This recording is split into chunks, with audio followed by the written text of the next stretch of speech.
Hello friends, welcome my YouTube channel maths magic 9522। देखिए, geometry आज का टॉपिक फर्स्ट पार्ट से भी ज़्यादा इम्पोर्टेंट होने वाला है।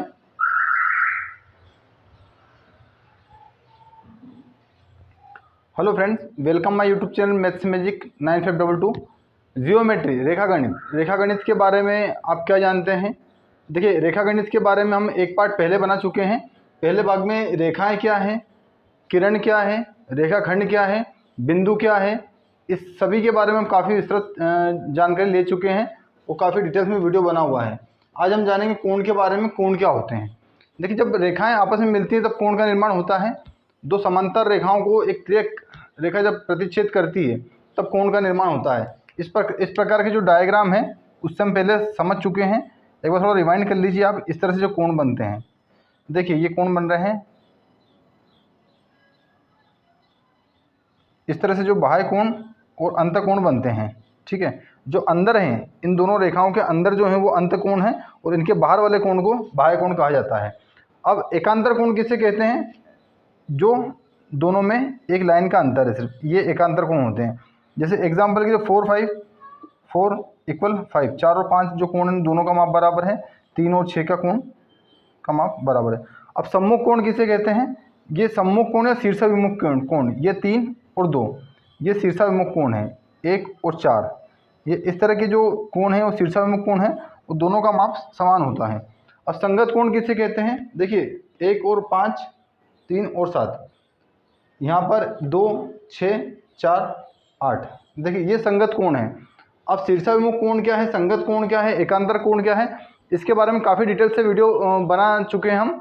तो आपको यदि इसमें कन्फ्यूजन हो रहा हो या आप पहले पार्ट से ना जुड़े हों तो आप पहले वीडियो में इन डाउट्स को अपने क्लियर कर सकते हैं कि रेखा क्या है, रेखाखंड क्या है, बिंदु क्या है, और जो इस टाइप की जो डाउट्स हैं आपके मन में, कोण किस तरह निर्माण होता है, तो रेखाओं के मिलने से कोण का निर्माण होता है और ये किरण के मिलने से कोण का निर्माण होता है। तो आइए आज देखिए कोण के बारे में। कोण क्या है? समकोण, पहला कोण जो है उसके बारे में हम पढ़ते हैं, समकोण। अब समकोण क्या है? समकोण को इंग्लिश में कहते हैं राइट एंगल। अब समकोण क्या होता है? देखिए, एक रेखा इस तरह, एक रेखा इस तरह, यह किरण हो, ठीक है। तो यहाँ पर जो गैप है इसे थीटा कहा जाता है, इसे थीटा के द्वारा दर्शाया जाता है। तो यहाँ पर हमको देखना थीटा क्या बराबर क्या है। तो देखिए यहाँ का बीच का जो नाप 90 डिग्री है, 90 डिग्री थी इसका, इस कोण का माप यदि 90 डिग्री होता है, 90 डिग्री होता है, तब इस कोण को हम समकोण कहते हैं। इस कोण को हम समकोण कहते हैं, ठीक है। अब इसकी विशेषता ये है कि इसका जो मान है, इसका जो माप है वो 90 डिग्री होता है, 90 डिग्री इसका होता है माप। अब देखिए न्यून कोण, समकोण फर्स्ट, समकोण सेकंड, न्यून कोण। अब एक्यूट एंगल, एक छोटा बच्चा होता है उसे क्यूट कहा जाता है, इस तरह से याद कर सकते हैं आप, एक्यूट एंगल। तो न्यून कोण क्या है? तो न्यून कोण का 0 से बड़ा, न्यून कोण जो है वो 0 से तो बड़ा है, न्यून कोण, ठीक है। तो 0 से तो बड़ा है पर छोटा है, 0 से बड़ा है पर 90 से छोटा है, 90 डिग्री से छोटा है। देखिए 0 से यहाँ पर बड़ा है, 90 डिग्री से यहाँ पर छोटा है, तो इसे न्यून कोण कहा जाता है। अब देखिए एक रेखा है, इस पर यह समकोण बन रहा है, ये 90 डिग्री का है समकोण। अब न्यून कोण का मतलब क्या है? ये न्यून कोण 90 डिग्री से कम। अब ये 89 भी है तो न्यून कोण है 75। अब देखिए 0 डिग्री, अगर ये यहाँ पर होगा, ये लाइन यहाँ पर होगी, ये लाइन यहाँ पर होगी, तो 0 डिग्री हो जाएगा, ठीक है। अब क्योंकि 0 से ज़्यादा है पर 90 से कम है, ये 90 से कम है, 90 से कम और 0 से ज़्यादा, तो इस तरह के कोण को हम न्यून कोण कहते हैं। अब उसके बाद में अधिक कोण। देखो अधिक कोण, ऑब्ट्यूज एंगल क्या होता है? अधिक कोण किसे कहते हैं? अधिक कोण 90 से अधिक होता है। देखिए न्यून कोण 90 से कम होता है पर 0 से अधिक होता है। अब अधिक कोण की बात क्या करें? 90 से अधिक, अब इससे अधिक है, यहाँ पर 90 के बाद में 91, 92, 93 ऐसे यहाँ से चलेगा 180 तक, 90 से लेके 180 तक। अब यहाँ पर वो अधिक कोण क्या है? अधिक कोण 90 से बड़ा है, अधिक कोण जो है 90 से बड़ा है। क्या? अधिक कोण,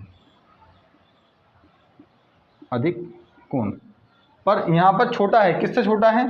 180 से, 180 डिग्री से छोटा है। तो देखिए अधिक कोण क्या है? वह कोण जिसका माप 90 डिग्री से अधिक हो और 180 डिग्री से कम हो।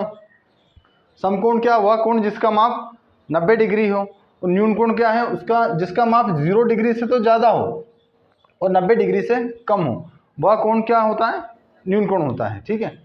अब सरल या रिजु कोण, देखिए सरल या रिजु कोण, स्ट्रेट एंगल। अब सरल, सरल मतलब सीधा, किसी किसी व्यक्ति के बारे में कहा जाता है कि वो व्यक्ति बहुत सरल है, बहुत सीधा है, तो सीधा या सरल। अब देखिए सरल या रिजु कोण किसे कहते हैं। अब यहाँ पर देखिए,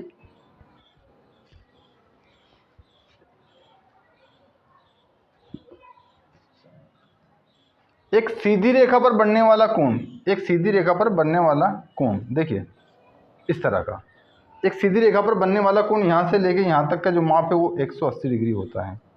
तो इसी कोण को हम सरल या रिजु कोण कहते हैं। ठीक है। तो यहाँ पर इसका मान कितना होता है, 180 डिग्री, सरल या रिजु कोण का। ठीक है, सरल कोण। अब यहाँ पर कम ज़्यादा से कोई मतलब नहीं है, इसका माप 180 डिग्री ही होता है। अब देखिए इसके बाद अगला क्या है, वृहद या पुनर्युक्त कोण, वृहद या पुनर्युक्त कोण, रिफ्लेक्स एंगल जिसे कहा जाता है। देखिए अब यह क्या होता है, अभी तक आपने भाई जिसने पढ़ा है, छोटे बच्चों ने, स्टूडेंट्स ने, तो समकोण, न्यून कोण, अधिक कोण या सरल या वक्र रिजु कोण के बारे में पढ़ा है। अब वृहद या पुनर्युक्त कोण, वृहद या पुनर्युक्त कोण क्या होता है, देखिए जो जिसका मान 90 से 180 से अधिक हो। अब देखिए यहाँ पर बन रहा है, ऐसा घूम के आया, ऐसा घूम के आया, 180 से ज़्यादा है, देखिए यहाँ पर हो रहा है 180 180, तो 180 से ज़्यादा है, पर यहाँ पर वापस घूम के आया 360 से कम है।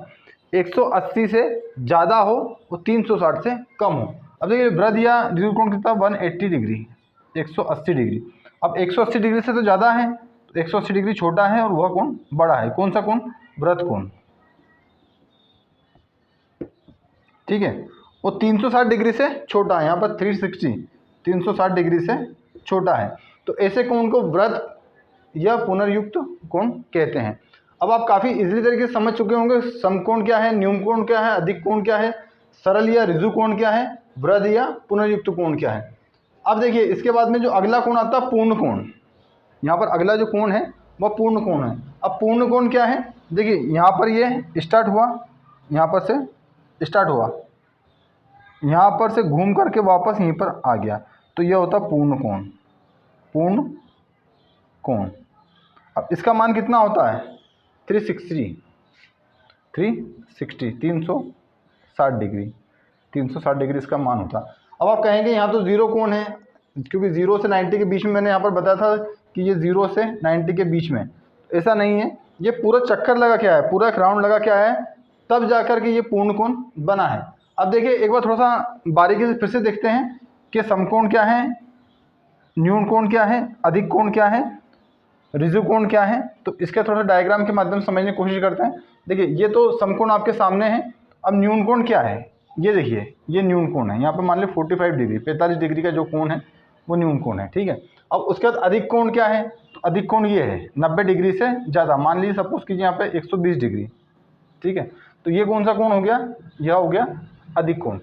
अब सरल कोण क्या है, ये देखिए ये सरल 180 डिग्री, ये कोण क्या होगा, सरल कोण हो गया। अब वृहद या पुनर्युक्त कोण, अब वृहद या पुनर्युक्त कोण क्या हो गया, जिसका मान 180 डिग्री से ज़्यादा हो और 360 डिग्री से कम हो। देखिए इस तरह का। ठीक। अब नेक्स्ट देखिए अगला पूर्ण कोण क्या है, पूर्ण कोण, ये देखिए ये पूर्ण कोण है, इसका मान कितना होता, 360 डिग्री। तो इस तरह से आप समकोण, न्यून कोण, अधिक कोण, सरल या रिजु कोण, वृहद या पुनर्युक्त कोण और पूर्ण कोण, इसे आसानी से समझ सकते हैं। और यहाँ पर अब इस तरह के जो डायग्राम है, अब क्वेश्चन स्टार्ट होंगे यहाँ से कि ज्योमेट्री जो रेखागणित के सवाल हम किस तरह से हल करें, किस तरह से काफ़ी ईजी तरीके से हम इसकी स्टेप बाय स्टेप आगे बढ़ते जाएं। और मैथ्स के जो सभी पार्ट हैं, रीजनिंग भी है, अलजेब्रा भी है, या फिर जियोमेट्री है, मेंसुरेशन है, और उसके बाद में स्टैटिक्स से काफ़ी इजी होते चले जाएंगे प्रैक्टिस से। अब देखिए यहाँ पर इस तरह के जो डायग्राम है इसको आप नोट कर लीजिए, काफ़ी आसानी से आप इस तरह से समझ सकते हैं। टॉपिक को कंटिन्यू करते हैं कि रेखागणित में कोण कितने प्रकार के होते हैं। तो देखिए कोण कितने प्रकार के होते हैं, पहला है शीर्षाभिमुख कोण।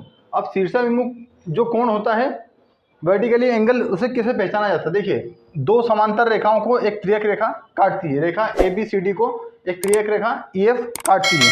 तो यहाँ पर जो कोण बन रहे हैं शीर्षाभिमुख कोण या सम्मुख कोण कहा जाता है। देखिए एक बाहर एक इधर, अब ये जो है यहाँ पर ये भी शीर्षाभिमुख कोण है, ये भी आपस में शीर्षाभिमुख कोण है। यहाँ पर ये शीर्षाभिमुख कोण है और ये इस तरह से जो कोण बन रहे हैं ये इन कोण को शीर्षाभिमुख कोण कहा जाता है। अब और आसानी समझिए, देखिए पूरक कोण किसे कहते हैं, कॉम्प्लीमेंट्री एंगल। अब पूरक कोण क्या होते हैं, देखिए एक ये आकृति है, जब दो कोणों का योग 90 डिग्री हो, जब दो कोणों का योग 90 डिग्री है। अब देखिए यहाँ 60 + 30, अब जरूरी नहीं है कि यहाँ 60 + 30 हो, 45 और 45 90 हो सकता है, दो कोण हो सकते हैं 45 के, या एक कोण 80 और +10 90, ठीक है। इस तरह से दो कोणों का योग 90 डिग्री हो तब उस कोण को क्या कहते हैं, उस कोण को पूरक कोण कहते हैं, ठीक है, कॉम्प्लीमेंट्री एंगल। अब संपूरक कोण सप्लीमेंट्री एंगल्स किसे कहा जाता है, तो देखिए सप्लीमेंट्री एंगल किसे कहा जाता है, कोण के बारे में जितनी बारीकी से जानेंगे उतना काफ़ी यूज़फुल रहेगा आपके लिए। और जो मैथ्स का जो डर है, जो रीजनिंग के लिए या जियोमेट्री के लिए जो डर है आपके मन में, वो पूरा निकल जाएगा। जियोमेट्री किस तरह से आसान होगी, देखिए रेखागणित इतना आसान सब्जेक्ट हो जाएगा आपके लिए, बहुत ईजी हो जाएगा।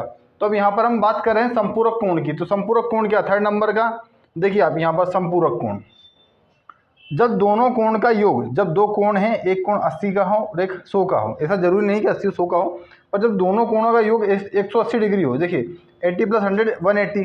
अब यहाँ पर कितना हो सकता है, देखिए यहाँ पर 70 हो सकता है, यहाँ पर 110 हो सकता है, यहाँ पर 120 हो सकता है, यहाँ पर 60 हो सकता है। पर दोनों का योग जब 180 डिग्री हो, जब दोनों कोणों का योग 180 डिग्री हो, तो उसे सप्लीमेंट्री एंगल संपूरक कोण कहा जाता है। अब अगला देखिए आसन्न कोण किसे कहते हैं, देखिए शीर्षाभिमुख कोण, पूरक कोण, संपूरक कोण, अब यहाँ पर है आसन्न कोण। अब 4th नंबर का जो एग्जाम्पल उससे आप समझ सकते हैं आसन्न कोण कौन से हैं, जो लगातार हो, बैक टू बैक, एक कोण यहाँ पर है, एक कोण यहाँ पर है, और इसमें कॉमन लाइन हो, एक लाइन जो है वो कॉमन है, उसे क्या कहा जाता है, आसन्न कोण कहा जाता है। अब आसन्न कोण के बाद में नेक्स्ट क्या है, रेखी कोण। अब रेखी कोण क्या है, लाइनर पेयर। अब रेखी कोण क्या है, 5th नंबर का देखिए आप एग्जांपल कि इसका योग भी 180 डिग्री होना चाहिए और ये एक रेखा पर दो कोण कंटिन्यू बन रहे हैं, देखिए 120 डिग्री और 60 डिग्री एक रेखा पर बन रहे हैं, तो इसे रेखी कोण कहा जाता है, रेखी पेयर, लाइनर पेयर, रेखी कोण, ठीक है। अब इनका योग भी 180 डिग्री ही होगा। अब संगत कोण क्या है, संगत कोण के बारे में हम पहले उदाहरण में समझ गए हैं, पर फिर भी एक बार आप देख लीजिए संगत कोण क्या है। एग्जाम्पल नंबर 6, संगत कोण क्या है, देखिए संगत कोण ये जो कोण बन रहा है इसका नाम देखिए 1 2 3 4 5 6 7 और 8। तो यहाँ पर 1 और 5 का जो पेयर है, कोण 1 बराबर है कोण 5 के, ठीक है। इसका जो माप है वही माप इसका है। अब 7 और 3, यह 7 और 3 ये भी संगत कोण है। यहाँ पर देखिए 2 और 6 ये भी संगत कोण है, और 8 और 4 ये भी आपस में संगत कोण है। तो संगत कोणों का माप आपस में बराबर होता है। तो इस तरह से देखिए आप संगत कोण को काफ़ी इजीली समझ सकते हैं, जब दो समांतर रेखाओं को एक त्रियक रेखा काटती है और इस तरह से बनने वाले कोणों को संगत कोण कहा जाता है। 1 5 3 7 2 6 4 8 ये संगत कोण है आपस में, ठीक है। अब देखिए 7th नंबर का क्या है, एकांतर कोण। अब एकांतर कोण कल मैंने देखा वीडियो में, आपको थोड़ा सा रिमाइंड कराएं कि एक का अंतर हो, जिसमें एक का अंतर है, एक लाइन का अंतर है, वो एकांतर है।